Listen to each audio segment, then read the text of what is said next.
大家好，欢迎收聽思維 WeChat， 我是韓紅老師。我係娘娘，我是阿坡，我是范冰冰。點解得你係廣東話嘅？我想問係點解係咁樣嘅？我唔知嘅點解。我都唔知，我試下啫嘛。喂，娘娘，上個禮拜去咗旅行，有咩好玩啊？翻嚟聽嚟聽下。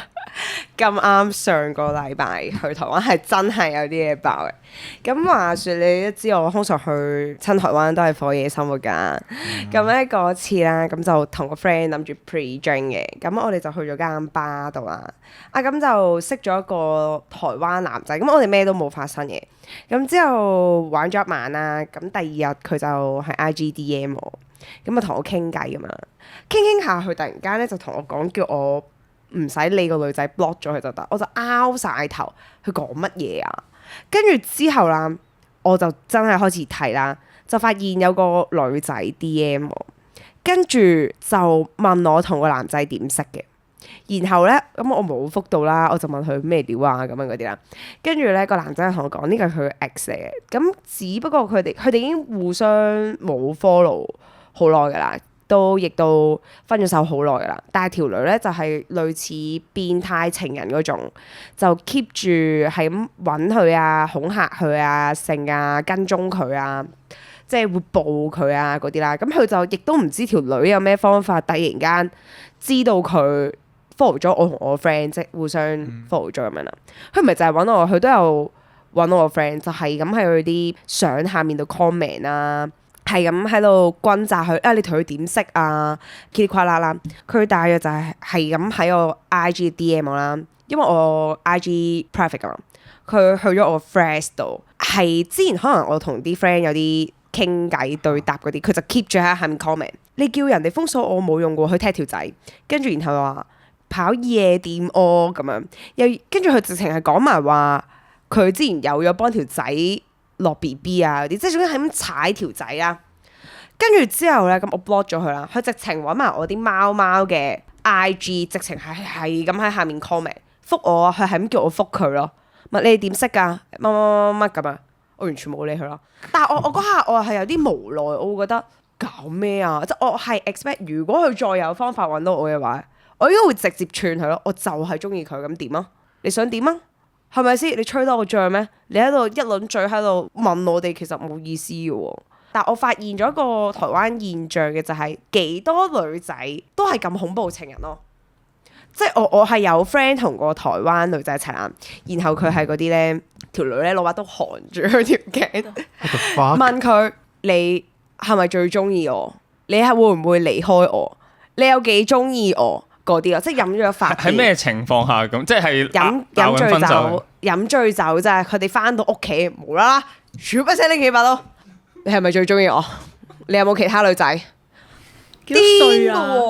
係妹豬定係？我諗其實同我哋大家差唔多，即係唔會爭得好遠。腦筍未生埋。係我係有分別聽過幾個拍過台灣女仔嘅人，都會覺得台灣女仔係一個恐怖嘅生物咯。突然之間對台灣女仔呢個幻想降低咗，原本會覺得哇台妹一流，台妹正係啊，大啊！家普遍就會覺得台妹好正啊，好嗲啊嗰啲啦，但係可能都係嘅。咁但係你換嚟嘅就係呢啲咯。係啊，佢嗲完之後佢會咁樣咯。好控制欲啊，病嬌啊，係啊，但係好好笑啊！我唔係，等先可唔可以俾我講個笑話？就係有個男仔話佢好憎。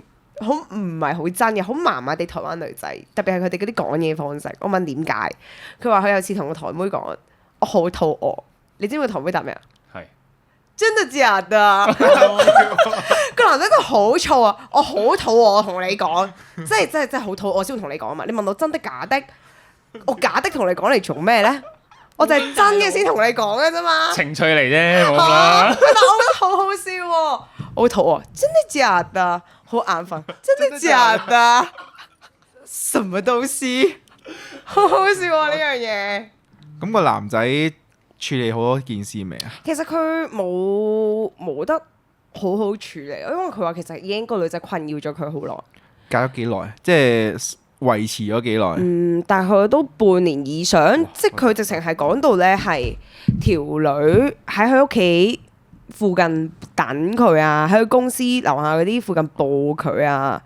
但係佢又勁唔好意思嘅，即係佢又係咁同我 say sorry 話啊，第一次認識，剛認識就搞啲咁嘅東東出嚟。即係佢就可能嗰啲刷存，我唔知啊。但係其實我覺得個女仔咁樣做其實冇意思咯。即係你預期花啲時間咁樣喺度報住佢識啲咩人或者點樣，然後喺人哋女仔面前度踩條仔，其實冇意思喎。即係佢講到話佢幫條仔落咗咁點啫？我覺得係你雙方責任啊，唔係怪晒條仔咯。你當初俾人中出，你當初俾人搞啲咁嘅嘢嘅時候，你都有責任噶嘛，係咪先？即係你唔同埋，我覺得落仔都係你自己決定咯。你可以選擇落定唔落噶嘛。咁你何必做完決定出嚟話人哋呢？一隻手拍唔響咯。係啦，就係呢啲問題咯。即係佢哋好多呢啲問題咯。咁就我覺得唔係好關我事啊。一嚟我人都唔係。仲有一個問題想問，你哋係咪發生咗啲咩事？冇啊條女先無啦啦先咁樣先。其實真係冇咯。我懷疑個女仔係本身已經 mon 住個男仔係 followers 同埋 following 有幾多個。但係個男仔其實都係 private IG，我諗可能係有人出賣咗佢。哦，因為你唔會無啦啦知，但係我就係知佢即係條仔之後有同我講翻嘢，就係因為嗰一晚咧，條仔佢即係佢哋有 common friend，因為佢哋好似係大學識嗰啲咁樣嘅，就係條女見到佢個 friend po 條仔喺度，跟住就問啊，你哋係咪喺嗰度啊？佢想過嚟揾條仔，所以點解我條仔同條仔會相遇，就係因為條女本身諗住過嚟揾條仔，條仔就為咗避佢，咁就去咗間吧度，咁就先撞到咯。我真係笑啊！但係咁最後你點樣處理呢件事？即係佢到依家都仲係煩緊你定係？冇，我 block 咗佢啦，直接冇意思喎。同我咪同埋，我覺得我冇需要同你解釋咁多咯。當然啦，但我驚佢會有啲咩過激嘅行為，真係。其實如果我 keep 住喺台灣，可能會係㗎，可能條女要掘我出嚟咯。好恐怖喎，真係。但係冇啦，唔關我事，因為要飛翻香港啦，唔好意思。咁仲有冇聯絡啊條仔？哎呀，仲有傾偈嘅。叫住傾偈啫，冇下一步，準備下一次就再下一步。你順其自然啦呢啲，咁可能我又識嗰啲新嘅咧，係咪先？新嘅。我都想分享有一個我嘅都幾恐怖嘅經歷啦，即係冰冰今日條題係講話我哋旅行遇到嘅嘢啊嘛，我係想講一個係我19歲嘅時候呢，咁我嗰陣時失戀，我就飛咗去英國啦。咁我係喺英國嘅時候住嗰啲 hostel 啦，跟住呢，咁我嗰陣時即係我唔開心，然之後喺網上邊呢，就有一個男仔我有傾偈嘅，但係唔係傾得好 deep 嗰啲，即係純粹 hi bye friend 嗰啲。跟住咁我每日起身我都會走去望下個公園咁樣啦。跟住有一日俾我無啦啦見到嗰個本身同我傾咗幾句偈嘅男仔企咗喺公園樓下嗰度，我就即刻問佢話：喂，你都嚟咗英國啊？跟住佢話：係啊，我哋出嚟食個飯啦咁樣嗰啲。但係我係唔想嘅，因為我覺得好奇怪啊！即係我又唔係同你好 friend，同埋我依家真係未有心情去即係同人傾嘢啦咁樣。咁然之後咧，咁佢咧就話咁唔緊要啦，我哋即係佢話佢過嚟係睇波嘅，即係去英國睇波，唔知咩英超啊嗰啲啦。跟住咁，我覺得咁咪即係撞到先再講啦咁樣。跟住但係之後，我每一日朝頭早起身都見到佢喺樓下嗰個公園嗰度望上嚟啦。然之後你明唔明啊？係有幾恐怖啊嗰個位？恐怖啊！再去到後期咧，即係我嗰陣時英國都有個朋友嘅女仔嚟嘅，咁我就同個女仔就叫做有個伴就一齊出去玩。然之後個男仔係突然之間話咩點解你可以同第二個出去食飯，但係唔同我出去食飯啊？你唔係話唔想同人出去食飯啊？嗶哩吧啦嗰啲嘢啦。跟住然之後我都費事理佢，我冇 block 佢嘅，但係我冇覆過佢啦。去到有一次就係我哋喺樓下個公園嗰度唔係我哋喺酒店即係 hostel。行咗落去樓下，跟住然之後諗住過公園隔離嗰間 supermarket 買啲嘢食啦。跟住我見到個男仔喺我後邊跟住我啦，我即刻同我個 friend 講話你唔使理佢啊，即係我哋繼續行啦，我哋唔使理佢啦咁樣。跟住個男仔係走過嚟問我咯，直接問我咯，勁 creepy 啦，都算啦。然之後個男仔同我講話，佢係直接住咗我間 hostel 等到我出嚟為止咯。你明唔明？好變態喎！係啊，嗱，首先我衰咗一個位就係我有同佢講到我住呢間 hostel，所以佢先會揾到我嘅。我呢個柒咗蠢咗嘅，但係即係我覺得你如果你唔係有少少問題，你唔會即即係你知你個 friend 住嗰間啦，咁你住嗰間可能你係為咗即係有個 friend 咁樣，然之後咁都有人住，咁你咪住嗰間都冇乜所謂。但係你人哋拒絕咗你唔同你食飯，你唔需要每日都喺樓下個公園度等佢咯。你等一日都算啦，我每一日起身望住個窗口，樓下就係佢咯。唔係，但我想問下佢點樣引誘你講你住邊呢？唔係啊，我哋係純粹傾嘅咋。嗰陣時我 po 咗話咩？我去咗英國啊，跟住然之後佢咪話咩？哦，英國正喎，你住邊區啊？跟住我同佢講啦，我話咩啊？我住咗邊區啊咁樣啦。跟住佢話哦，咁你會喺嗰度附近玩啊？跟住我其實個區我唔係好記得喺邊度，即係純粹係即係你當係嗰啲咩London Eye 附近嗰啲位啦，即係好多嘅。跟住佢就講嗰下，我就話冇啊，我咪住呢間咯。跟住佢話哦，應該都 OK 嘅咁樣嗰啲。跟住然之後佢就住咗我嗰棟咯，仲要。最恐怖嘅都唔係最恐怖嘅位，就係因為我間 hostel 咧係嗰啲即係真係好噏耷嗰啲，唔係好噏耷嘅，就青年旅舍。你心諗你有啲咩好高貴嘅咧？咁一定係有啲係男女混合住嘅房，有啲係純女仔住嘅房。咁我嗰間我就冇得揀，我係男女混合定係女仔嘅。但係我派咗間就係男女混合嘅，即係你當我嗰度係你唔驚嘅男女混合咯？其實我唔算好驚。但係嘢咧，你自己私人物品咧？枕擺隔離。你當其實嗰一間房咧入到去就係有4張嗰啲上下格床啦，咁即係 total 有8個人可以瞓嗰間房，間房都大嘅咁樣。8個人叫男女混合啊？男女混合啊，係啊。跟住我就係瞓其中2號床嘅下格床咁樣啦。跟住嗰啲行李啊、私人物品啊，就私人物品真係好私人嗰啲，我可以放喺我張床嗰個位。跟住但係行李嗰啲就全部都劈晒喺出邊咗咯。我嗰下即係真係細個，我冇諗好多呢啲安全嘅問題，同埋因為英國啲酒店嗰陣時都偏貴，跟住所以我同埋我都係嗰啲 backpacker 嚟嘅啫嘛，即係我唔會帶好多啲咩貴重物品啊咁樣嗰啲咯。跟住然之後，但係當你知道嗰間係男女混合，仲要嗰個人日日喺你樓下等你，跟住仲要佢同你住埋同一間，仲要係即係流動量好快啊！即係啲人可能就係過嚟住一晚啊咁樣嗰啲。我嗰日就 book 咗7日啦，即係我7日都住喺同一間房嘅。跟住然之後，我好驚佢隨時轉房轉咗去我嗰間咯。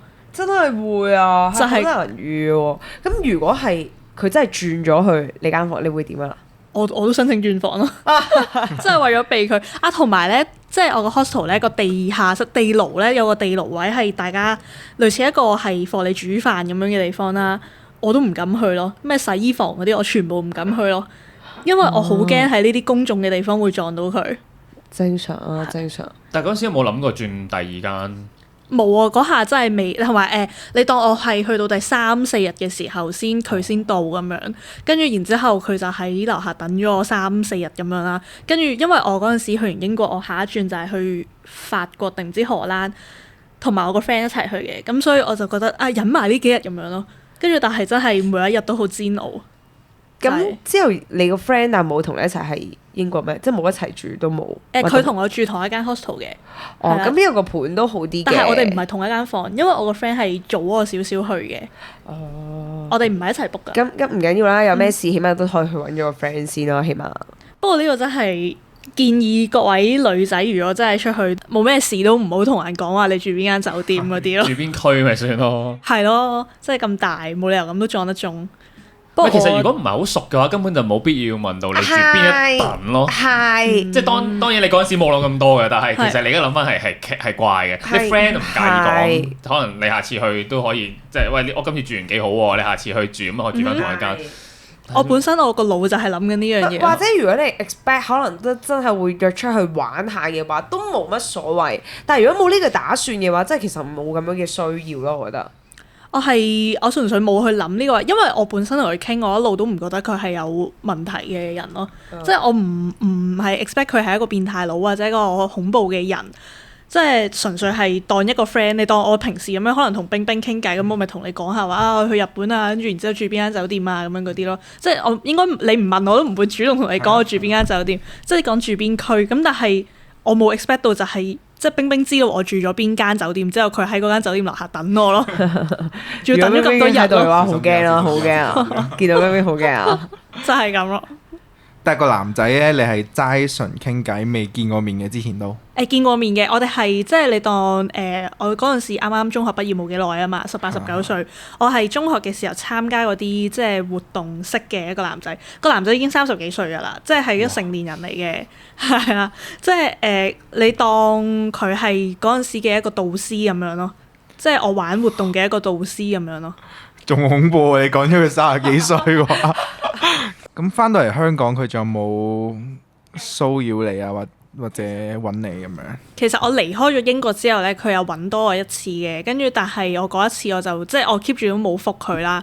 咁佢就係類似一開頭都喺度質問我點解唔覆佢啊嗰啲啦。佢就係嗰種話咩我都明白嘅，我咁樣突然之間騷擾你好似好奇怪啊，巴拉巴拉巴拉巴拉講咗一大輪啦。我嗰下又諗過心軟，要唔要覆翻佢？要唔要即係好直接咁同佢講話我好困擾？但係諗下其實都冇必要講啦呢啲嘢。我之後就算見到面都好啊，我都唔會再同佢有啲咩交流，所以我就索性唔覆佢咯。然之後翻到香港，我係 block 咗佢嘅，即係佢。但係揾完我嗰次，即係講完一大輪話咩啊，好似唔知咩騷擾到你，唔係好意思啊嗰啲。之後佢都冇再揾我噶啦。可能見你 block 咗佢，冇方法揾到你啫。唔係嘅，距離 block 佢嘅嗰個位都仲有2個星期嘅，即係翻到香港我先 block 佢嘅。我都唔知可唔可以話佢係變態佬。少少啊，真係有少少變態。一個正常人，你都冇可能，即係唔係好熟，仲要唔係好熟嘅情況下，冇啦啦去英國揾你，仲要報你喎，喺樓下等你喎，咁好明顯係一個唔健康嘅人咯，叫做係咯。冰冰同何鴻老師咧，有冇啲咩有趣或者唔有趣嘅旅行經驗？哇！點解你哋咁鬼多姿多彩？我真係冇喎，即係我即係拗爆頭。究竟咪首先我去親旅行咧，基本上都係3個組合嘅啫，一係女朋友，一係就成大班 friend，一係就屋企人。咁所以好多時咧都係好，即係除咗同女朋友啦之外，其實其他好多時都係一班人咁樣出入啊，即係好少可會遇到一啲奇怪人，或者就算有奇怪人喺你身邊經過，你好快脆就會過咗去，或者你根本冇留意到，極其量係。即係可能你透過嗰個旅行會見到原來你個 friend 有呢啲咁樣嘅壞習慣。其實都可以㗎，或者頂唔順咯，最頂唔順去旅行嘅啲旅伴嘅最難頂嘅行為。嗱，有一個嘅嗰陣時咧，我哋成班一齊去泰國，咁有男有女啦。咁好彩嗱，因為我嗰陣時係有女朋友嘅，咁嗰陣時係有3 pair，咁剩翻嗰啲就全部仔啦，嗰啲仔係單身嘅。咁所以咧嗰個頂唔順佢壞習慣嗰個人咧，就我唔使受嘅，因為一 pair pair 嗰啲就自己一間房啊嘛，咁其餘即係好似4個單身嘅咁就自己一堆啦。咁嗰個人就食煙啦，冇啊，就係玩完一日，翻到去嗰個 Airbnb，跟住又唔沖涼，又成身煙味咁樣就搭上床咁樣咯。哇！唔沖涼其實真係好難頂啊，我覺得。跟住就逼到其中一個頂唔順，就寧願即係瞓梳化瞓廳啦。污糟到一個點係佢寧願咁樣。咁熱，一定成身汗。嗰陣時係7月、7、8月啊嘛。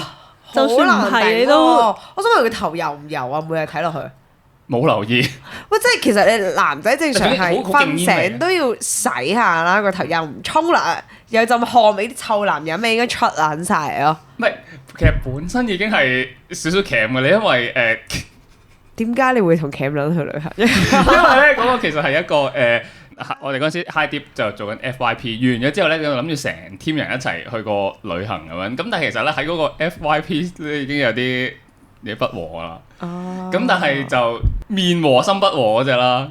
點解都仲要揀搞個旅行咧？係啦。但係即係好似因為未開始定唔知開始途中嘅時候有講過一件咁樣嘅事，咁所以大家最後都係有去到嘅。但係就去嘅時候已經係覺得棘棘地㗎啦，然後再加上嗰個人就有埋呢個習慣，咁所以完咗個 trip 之後，其實就基本上冇聯絡。但你哋有冇提出叫佢沖涼啊？其實我好似瞓着嗱，因為我真係唔太清楚，因為我已經翻咗我自己房㗎啦。咁但係好似瞓着咗，即係佢已經係咁樣，即係係咯。瞓醒都要沖沖啊嘛，咪就係咯。然後就係咯，即係同房嘅就可能寧願自己出去瞓下算，唔好搞佢啦。真係呢個真係好難頂，我都覺得好難頂。就係咁樣咯。冰冰咧？咁我最難頂嘅應該都係2、3件事啦。第一件咧就係話喺旅行嗰陣時講好攰呢兩隻字啦。係啊，呢個係你唔中意嘅，唔係咁中意咯，即係唔好喺2-3點嗰段時間就講好攰啊，跟住即係表現到好頹咁樣嘅樣啦。即係你話去到7-8點啊，或者食完晚飯你講好攰呢啲，我覺得都正正常常。我哋行可能出咗去2-3個鐘就開始講攰啦，攰啦，攰啦，去邊啊，去邊啊，去邊啊咁樣。我就呢啲好冇癮咯，叫做。跟住第二件事就可能係叫做好貴啊。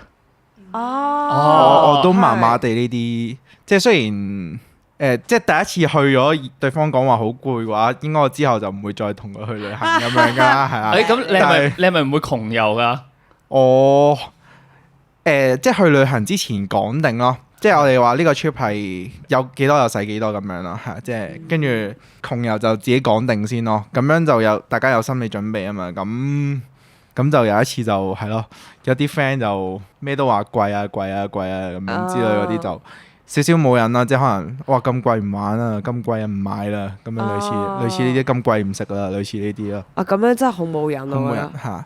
跟住仲有一件事啊，深刻啲嘅就可能去環球影城啦，跟住2個鐘至3個鐘左右啦，我哋就出翻嚟咯。但係點解嘅？就係話好驚啊，好驚啊！但係當跟住刻嗰下你係想走定唔想走先？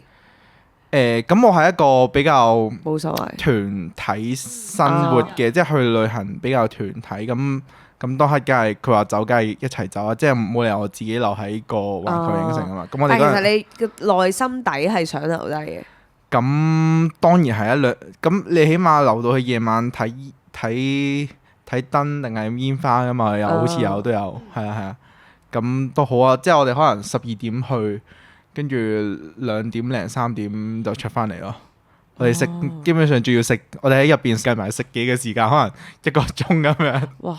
咁係啊，跟住真係兜咗個圈，飛都嘥埋啊！真係。好似嗰陣時都500-600蚊，唔記得咗啦，已經。差唔多。係啊，跟住就玩咗1-2個機動遊戲，跟住兜咗個圈就出翻嚟啦。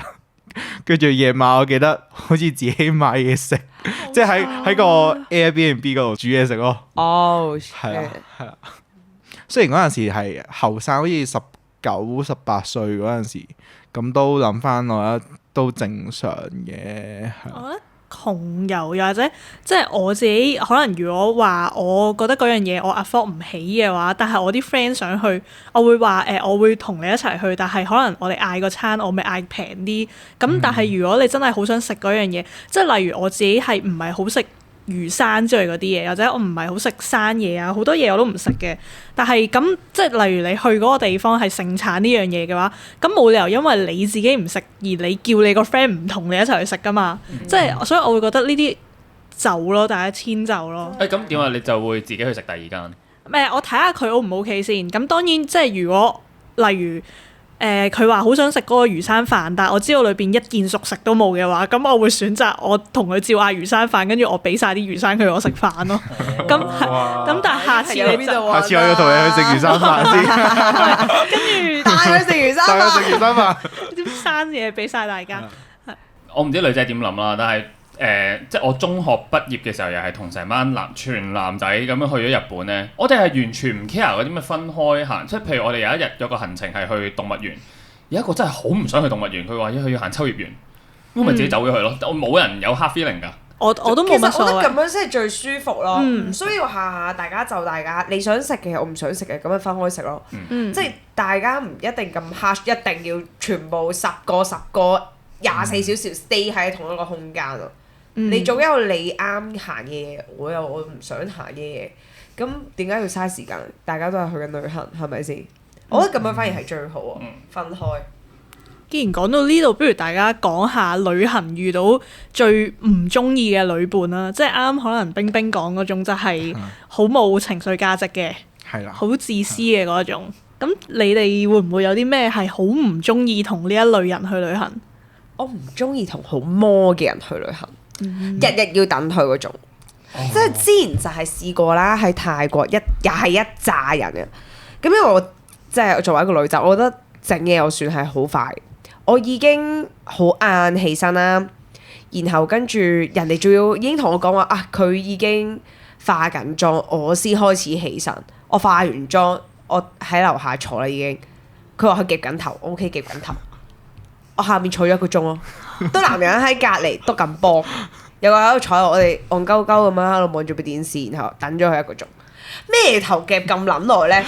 你想我夾？我有一日咧，我真係頂唔緊啊！我上去喺佢間房度化妝，望住佢。即係其實我想講，我開始化妝嘅時候，佢已經基本上 get ready 好晒。我追得知佢喺度麻煩緊啲咩，就係呢個耳環好啊，呢個耳環好，戴唔戴呢個頭飾好，又可以搞啦。啊呢件衫好定嗰件衫好？屌是撚蛋啦！你講真，你帶得過嚟，你預咗嚟嚟去去都係咁襯㗎啦，係咪先？即係仲有啲咩要喺度搞啊？你覺得呢個耳環啦靚啲定係呢個襯我啲咁啊？我哋冇撚戴啊，不如即係呢啲位好摸啊！有一個仲難頂，就係咧佢知道人哋摸，佢就唔願起身，等佢摸夠我先起身。我頂你啊！哇！我真係嬲到仆街，我每日就喺度叫人起身咁樣咯，唔知喺度做咩，唔係喺度坐喺度發吽竇咯，喺度等人咧，就係要叫人起身。even 就算，因為我哋其實都癲嘅，我哋每日都玩到朝頭早嘅。咁如果你真係咁唔 OK 嘅話，其實有部分人係頂唔到佢朝頭早會自己瞓先嘅啲，冇問題啊。你唔得，你起唔到身，唔該你瞓覺。你唔好又要玩完之後全世界起身，你唔肯起身。仲要 even last day 走嗰日啦，佢都唔起身咯，佢仲要嗌極唔喐啦。我嗌佢，佢仲有少少燥啊，我仲燥，我即係話咁你冇撚走啊，你喺度啦，我就冇再嗌過佢咯。跟住佢其他人啊都嗌佢，佢先話冇嗌我嗌撚咗啦，想點啊？即係。我每次嗌佢起身，佢話唔緊要啦，邊個都仲未得，我瞓多陣時。我覺得呢啲好冇 mood 啊！你唔係喺香港，我亦都唔係你條仔，我唔係你邊個，我冇義務要係咁催你先咯。即係仲要全世界喺度等嘅時候，我覺得唔 OK 啦咁樣。唔係，我覺得呢啲人係缺乏咗同理心，即係因為如果我嘅話啦，我係咁咪摸嘅話咧，我講緊係。如果我係要襯呢個耳環，我知道我會搞好耐嘅話，我寧願我早啲起身咯。我真係早兩個鐘起身，因為你冇必要人哋成棚人等你咯。係啦，一個好，成班人好。如果你知道呢一刻有人喺度等緊你咧，跟住你仲喺度咪咪摸摸咧，我好大壓力啊！係啊，你好唔好意思啊？係啊，即係一係就唔好咁咪摸，一係就你自己早2個鐘起身。係啊，好誇張啊！一個就last minute 走嗰日都仲喺度瞓緊啦，一個 last minute 仲喺上面喺度整緊嘢啦，跟住全世界已經好緊，喂車到啊，成，佢一落到嚟個妝化咗一半，啲仔即刻嘈撚咗，你知唔知啊？好撚嘈啦，因為全世界都係諗住走 expect 係勁頹啦，即係有個男仔都好中意知靜嘅，但係佢條女覺得都你唔好搞咁多嘢，全世界係get ready 要即刻走啊，你唔好整。條仔冇整啦，然後落到去見到條女搞咁耐，等完佢落嚟，原來係喺度化緊妝嘅，即刻燥咗啦，成日勁穩陣啦，即係我會覺得全世界都冇整嘅，你搞乜鬼咧喺度係咪先？仲要等你車又到，一個仲誇張啦，即係 last minute 你先拎拖撚住個篋跑落嚟啦，黐線喎！我真係好唔 OK 咯。佢仲要賴翻我話即係特別係瞓覺嗰個你聽日早啲叫我起身，我要。早即係要開始俾個人醒，你自己搞掂啦，仲要我鬧鐘你啊？你係咪黐線㗎？真係冇同理心，淨係可以話冇同理心。其實我憑咩要咁樣嗌你咧？即係我覺得我作為個 friend 同你去旅行嗌你係 OK 嘅，但係你唔好理所當然啊！你再早啲，黐線㗎你咩？我再早啲啊？唔識 set 鬧鐘咩？你自己校10鳩幾個鬧鐘係啊，你校呢啲嘈鬧鐘我都會嘈喎。你憑乜嘢叫我校早啲個鬧鐘開始叫你起身啊？叫你叫1個鐘啊？你黐線㗎！阿婆係咪1個鬧鐘就醒到嗰啲人？我係啊，我嘅電話係嗰啲咧，即係10點嘅10:05、10:10分。我會吊詭喎，但係呢啲我都係呢啲會吊詭。不過如果同 friend 去旅行，我會比較醒瞓嘅，即係可能1-2個鬧鐘我就已經會醒咯。即係我未去到喺香港咁誇張，通常呢啲打工嘅時間先會咁樣啦。我有一種類型，因為我覺得我自己係好就得人嗰種，但係我會有一種類型我唔中意嘅，就係好冇嗰啲叫咩啊邊界感啊，即係例如我沖緊涼，佢會直接走入嚟同我話：我哋一齊沖涼啦嗰啲。唔係女仔有呢種類型嘅，真係。跟住呢種係其中一種啦。我沖緊涼，係你講。有咩必要咧？係咯，就係我好驚啊！嗰啲咩我唔敢自己一個喺出邊。咁你有呢個理由，我覺得冇問題。未去到要一齊沖，你可以坐喺廁所度等。冇錯，極其量咪我啱啱喺個屎盒度，或者我喺出邊，我哋傾下偈啦咁樣。係啦。跟住又或者我沖緊涼，佢走入嚟去廁所，即係你沖涼你香噴噴，咁你喺隔離去廁所，你屙大屙細都唔係好啦。又或者係即係女仔瞓覺一定係唔帶 bra， 一定係着得好清涼噶嘛。跟住我好清涼嘅時候，我喺張床嗰度撳手機，跟住你喺隔離同你男朋友 FaceTime， 但係你唔同我講聲先喎。喂，有冇諗過我可能裏邊真空緊，可能飛晒釘咁樣？跟住你同你男朋友 FaceTime， 仲要遞個電話過嚟，你同佢傾兩句啊！喂，大佬，其實都真係幾尷尬咯。係啦，呢啲我個女仔 friend 最奇怪嘅一個位就係佢冇得出去啦，跟住對部電話叫我同佢男朋友傾住先。What the fuck？我同你男朋友可以傾咩啊？咪就係咯，我仲攤咗喺張床度嚇。唔熟嘅，勁奇怪。我唔熟啊，同佢男朋友，我係嗰陣時我同佢男朋友係直情未見過咯。哇，好尷尬！無啦啦，佢哋講嘢呢個係阿娘娘啦，跟住之後講咗幾句話。喂，你幫我同男朋友傾住先，我出去嚇。屌啊！我同佢傾咩？你食咗嘢未？嗱，類似呢一種冇乜邊界感嘅，我就唔係好舒服咯。你同我講咗之後，你有原因，我都仲可以接受。但係你乜都未講，你就咁殺過嚟，咁我就會覺得好侵犯咯。幾好笑，係幾好笑，我覺得呢樣頂唔緊啊！我啱啱醒起同一個泰國 trip 咧，有啲撲街仔啊。咁正如我頭先所講啦，即係情侶就一間房啦，單身嗰啲就自己一間房啦。跟住嗰陣時，其實我有啲眼瞓，咁但係咧應該嗰晚咧就想搞下嘢咁樣。屌你撲街！成班撲街每隔5至10分鐘就上嚟，喂，落嚟飲嘢啊，落嚟玩唔知乜春啊，跟住我好眼瞓啊，好眼瞓啊，心諗屌你班又出去啦，撲街咗人幫你燒春袋啊！最後有冇？我都唔記得最後有冇啦。但係總之咧，其實佢哋知嘅，佢後尾咧有同我講翻，屌知你想點啦。我話咁你哋仲上嚟撲你個街？好兄弟，好兄弟。我冇，你都唔使知有。但係搞笑嘅呢啲。我仲想補充一點，我中唔中意咧就係情緒化嘅人咯。哦。即係我遇過啦，就係冇原因冇理由嘅，就行下可能就開始黑面唔講嘢全程。係啦。即係比較情緒化嘅人啦，即係可能去旅行可能會有一段時間無啦啦冇嘢激親佢嘅，但係佢係會黑晒個面唔講嘢嘅，係啦。即係你撩佢講嘢啊，即係見佢可能黑晒面啊，撩佢講嘢佢都可能或者唔認你咯，直情唔認你咯。即係都係情緒價值嘅問題。係啊，都係係啦，我覺得都係比較難頂咯，係啊。不過我去旅行，我就算硬燥都好，我都唔會喺嗰段時間發脾氣。反而我唔係好中意咧，人哋情緒好低，即係嗰啲負面情緒，好似就係我 friend 失戀咁啱同我去旅行之前失戀啊！哇，成程佢好冇 mood 啊，即係可能行街咁樣去買嘢好開心，佢完全喺我隔離，完全唔知道做咩，好似有渾渾噩噩咁樣啦。有讀電話啦，你係好冇 mood 去行都俾佢影響到。仲有我哋兩個人去旅行咯，即係我完全唔可以好隨心咁樣咯。就係我連行入去呢間嘢想睇下，我都唔好意思打攪你咁樣咯，好似咁覺得。因為你完全冇興趣，完全唔知道做乜咯。我覺得好影響咯，呢個真係慘。去旅行最緊要開心都係。好啦，咁我哋都差唔多啦時間，咁唔知大家又有冇啲旅行啲僾人啊，或者好有趣嘅經歷，可以同我哋分享下咧，都可以喺下面留言話俾我哋知嘅。咁啊，大家下次幾時去旅行呢？我6月。我5月。我下個禮拜啊！哇！去邊啊？去邊？去大阪。OK， 我台灣。我沖繩。我未有 plan。OK，咁我哋係再同大家。請講。我想講點解我會冇 planning 咧？就係我覺得我今年犯太歲，我覺得真係好唔順咯。就係我嗰次喺台灣翻嚟，即係早幾日翻嚟嘅時候，搭飛機俾雷劈中。嚇！劈飛機啊？係啊，即係起機嗰下啦，即係無啦啦閃咗一下，跟住然後因為其實我已經眯埋咗眼，閃咗一下，我冇理佢，跟住起機嗰下就咣咣咣咣好大聲啊！我哋仲喺度笑，因為近期其實都幾多意外咁樣啦，我哋仲喺度笑笑口，跟住好啦，繼續眯埋眼，上到去個天空，突然間個空姐廣播。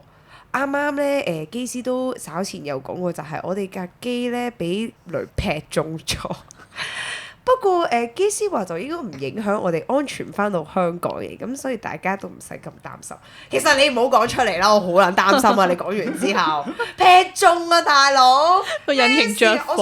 我咁多年啦，我都冇試過呢啲意外啊！哇，我驚到即刻得唔得㗎？好驚！我好擔心嗰啲。最後一次突然間佢話要開個 signal 俾我哋全世界 send 最後嘅 message 咁樣咯，好驚啊！我真係，所以我唔敢啊！我本身諗住係5月去韓國嘅，我唔敢啊！即刻收到，大家去旅行都小心安全啊！只可以祝大家好運咯！好好啦，拜拜。拜拜。拜拜。